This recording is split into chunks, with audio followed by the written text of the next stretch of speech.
by the name Harry Potter may be the hero of the series, but Hermione was just as much a hero in her own right.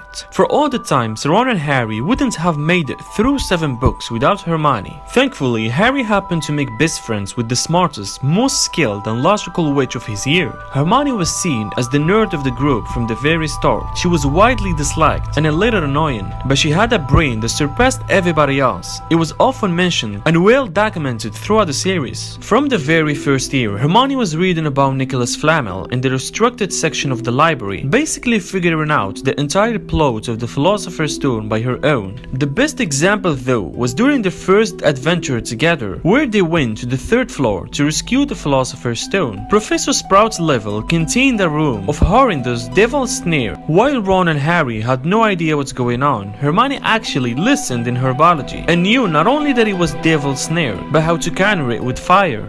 By the end of the book, however, she came to realize what was most important: her friends and her new home.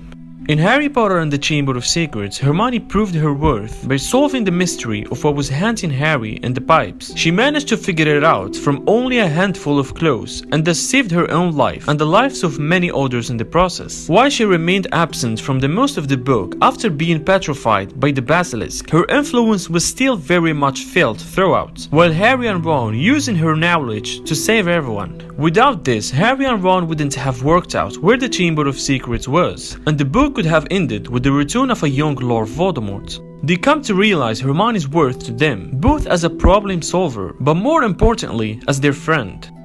In the 3rd book, Hermione was able to afford herself more time. She happened to acquire the extremely useful Time Turner in a year where Harry ended up really needing one. The Time Turner gave Hermione and Harry the tools they needed in order to save both Sirius Black and Buckbeak from certain death. Not only did her smarts allow for their survival, but also figured out that Lupin was a werewolf long before everybody else, and used this knowledge to save herself and Harry. Without Hermione here, Buckbeak would be dead, and Harry would be grieving for a godfather he hardly ever knew.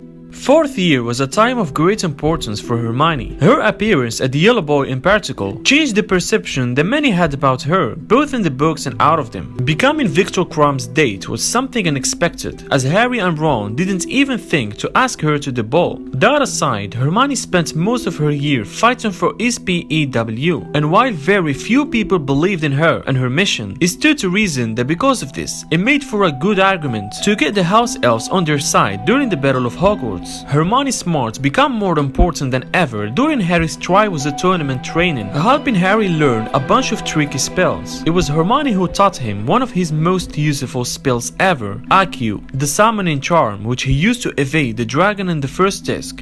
She stayed up until 2 AM, helping him too, and making sure he would do great in the task. During Harry Potter and the Order of Phoenix, it was Hermione who founded Dumbledore's army, convincing Harry to train their friends to defend themselves when their schooling was inconvenient. Hermione's planning and vision was what brought their friends the skills they required in their time of greatest need. Their practices, the badges of communication, used in the Room of Requirements, became even more important as time moved forwards. And all of this was because Hermione started it. She might not have been the best fighter, but she was undoubtedly the head of the operation.